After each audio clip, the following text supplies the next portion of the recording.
Mga kapuso, gin kahamutan kagin kalingawan sa mga netizens ang video nga ini nga ginpost ni Mayor Leste Escolin sa President Rojas Capi sa iya social media account sa Enero 3. Makitan sa video ang ining uwak nga yara sa atop sang tupad balay. Matiyon-tiyon mabatian sa video nga nagaugta sang alkalde bangod ang gindagit sang uwak nga mga papilon nga kwarta ang inong panghatagali nga bonus ang alkalde sa iya mga tinawo. Sunod sa alkalde pila ka adlaw nga wala sila makakita ay sang iya hinuptanan nga uwak.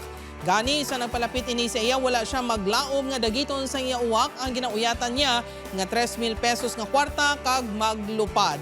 Nakita ko nun sa uwak nga may mga kabataan nga nagakinasadya gani ginhulog sini ang porsyon sa mga kwarta halin sa atop sang balay. Sa bulig sa mga residente nabalik man ang porsyon sang gindagit nga kwarta sang uwak. Nagsinigit ang ako ng mga tao nga sa tupang buhay kaya kung anong ginasinigit nila.